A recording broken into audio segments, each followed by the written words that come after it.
Hey guys, what's going on? It's Anthony here from Ant's Drone, and in today's video I'm going to be showing you guys how I take pictures with my Mavic 2 Pro.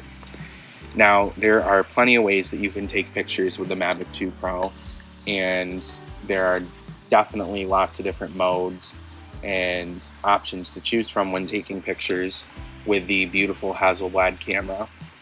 But I'm going to show you guys what I do. So in my last video I went over how to do a 360 panoramic, so I'm going to switch back to my photo settings.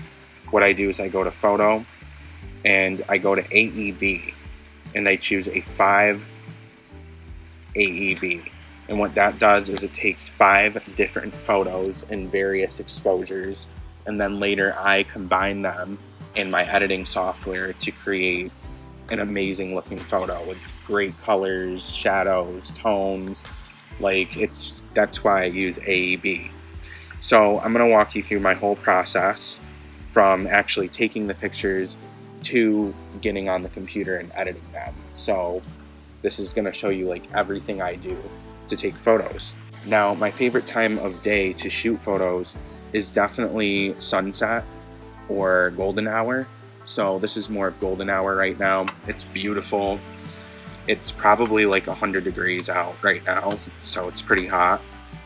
But I have a lot of different subjects here to take pictures of. So I'm going to start with this right here where we see kind of this X where the canal and the Highway 51 meet. That might be a cool shot. So that's what I do. I just look around and I try to find what I think are great looking photos. Let's see.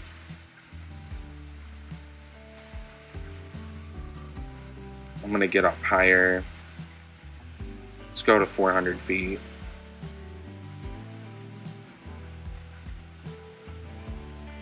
It's a beautiful day. It is a little bit hazy in the distance, but it's alright.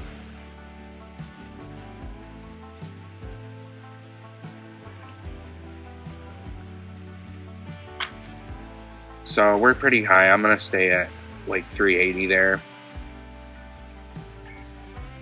There's so many cars right now. At the beginning of the pandemic, there was no cars on the highway, but the back up, I was getting some signal interference. And I want to center this whole exchange here. That's gonna be a really cool shot. And I always do 2 or 3 shots of the same thing just to make sure I really got it. Because sometimes when you do AEB and you stack everything later, if there was even a little bit of camera shake, you see it.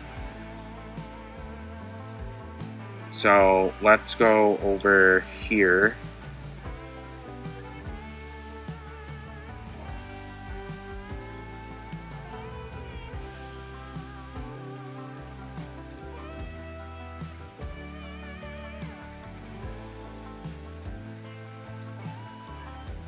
That's pretty awesome. I don't want to go too far because then I won't be able to see the drone.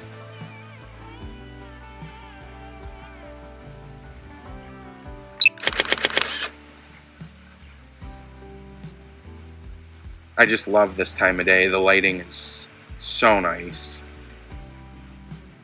Let's pan this way.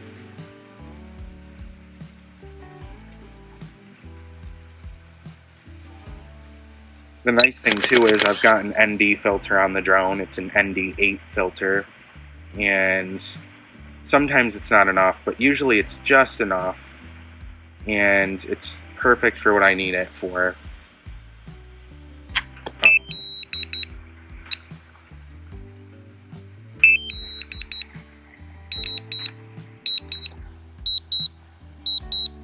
I seem to have lost connection with my drone.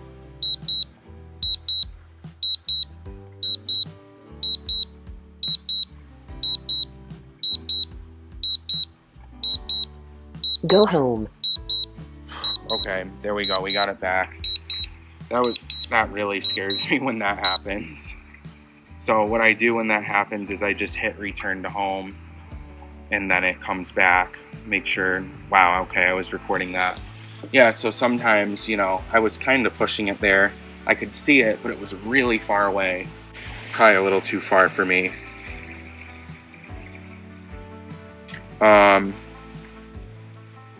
So yeah, that happened. I'm actually gonna line up with the canal here. Let's see.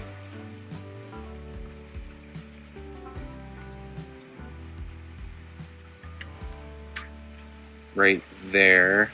And it's really hazy out there toward the east because of all the fires going on. There's a lot. Yeah, so this is a cool shot right here too.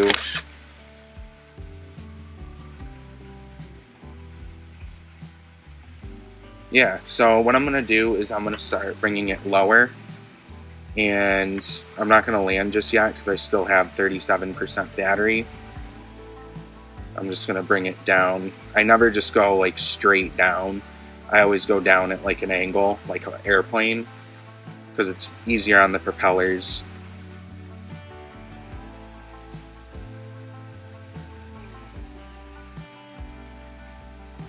Alright, now I'm going to turn around. There we go.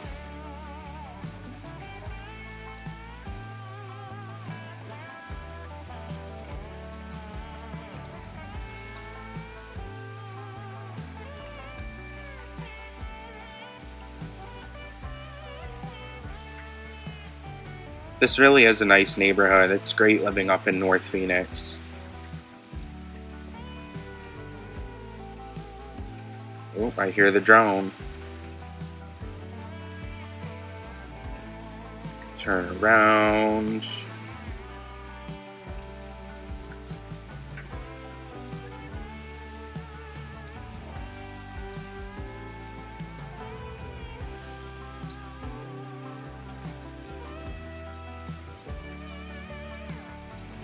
It's a lot of fun flying the drone back here.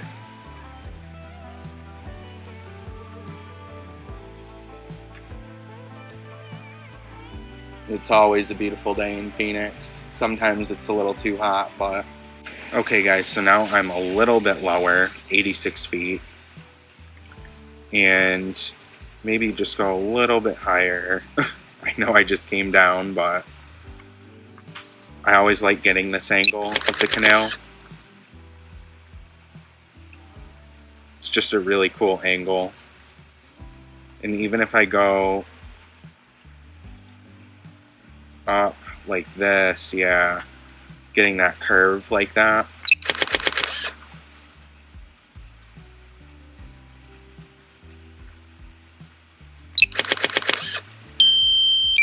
Oh, look at that, low battery.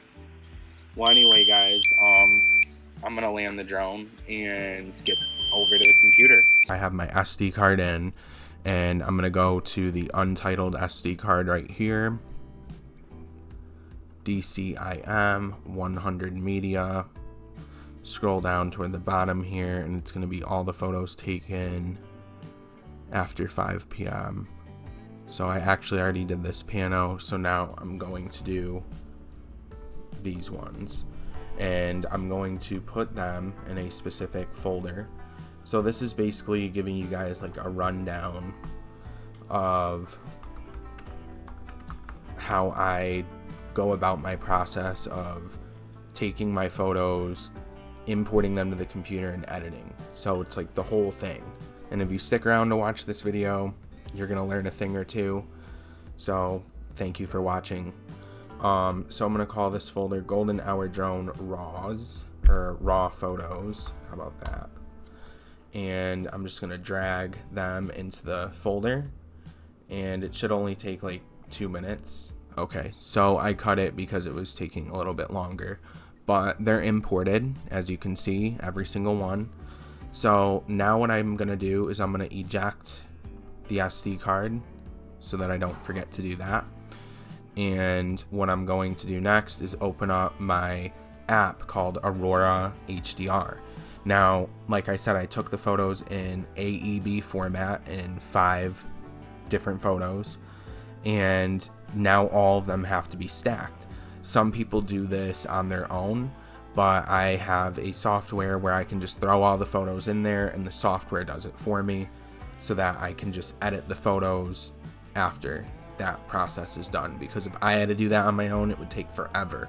So this software costs $100, but I love it. It's called Aurora HDR 2019.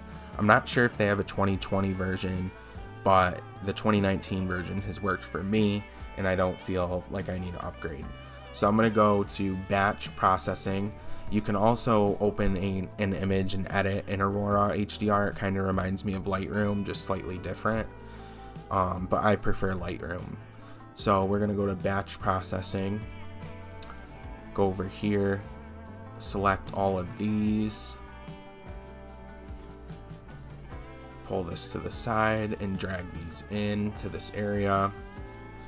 Now it's going to load, and it's going to basically go through, put the photos next to each other that are going to be stacked, and then you'll be able to go through and see everything and how the software like organized all the photos to make sure that it did it right. If it didn't, you can drag the photos into their spots.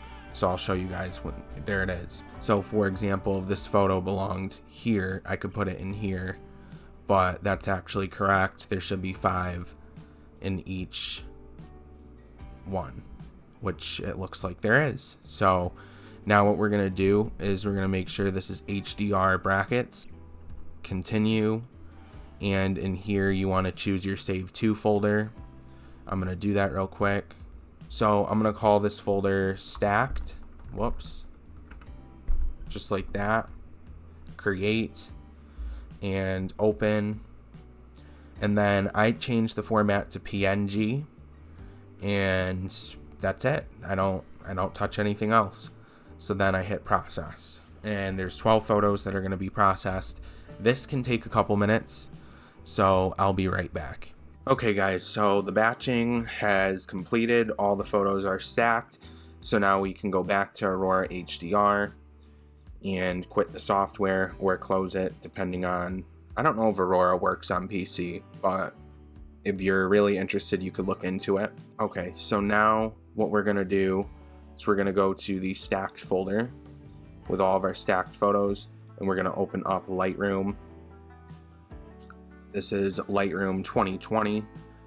Look at that, a beautiful sunset from Scottsdale, Arizona with Camelback Mountain. That's an awesome photo. So let's open the photos that we just did. Okay guys, so I've got all the photos selected. We're gonna hit review for import and add 12 photos. And now if we go to our recently added just now, so the way that it does it is, I know this is the last photo that we took, but it's the first photo in Lightroom. So we're just gonna edit this since it's already here. And right off the bat, I do notice a very mild curve pushing up the center here. It's some distortion. So we're gonna go to our distortion tool, flatten this out, fix the horizon a little bit, and hit constrain crop. So that looks a lot better to me already. And we're gonna scroll back up, and what I like to do is I like to shoot the shadows up, and same with dehaze, like probably 36 is fine. We're gonna warm this picture up a little bit, not much, like 7 is probably good. Raise the saturation just a little bit, vibrance just a little bit, texture just a little bit, clarity just a little bit. And honestly, like, that looks like a fantastic photo. Like, I really love how that looks, actually. That's great. It was a beautiful golden hour to shoot. You can see the golden tones. It looks awesome. So that's that photo. And since I really like the look of this one, I want to apply this look to pretty much every other photo. This is called batch editing. And it is an option if you do want to speed up your process, and if you have a bunch of similar photos. And a lot of people don't like to do this, especially like really nitpicky photographers. But the reason why I like it is because I think that keeping consistency across your photo collection is important, and this allows you to do that. And if it doesn't look good, you can make refined adjustments for each photo that you think. But to use this look as like a template across the board is not a bad idea to me. So I'm gonna go to these three dots here, and I'm gonna hit copy edit settings. Copied. Now I'm gonna go back out to here, go up to file and hit paste. Paste settings, and now it's doing that to every photo. So for example, it did the same thing to, let's see. As you can see, it didn't do the distortion. So that is something that I would need to do. So I'm gonna go down here, fix that horizon line, rotate that just a little bit, and that looks good. This one too.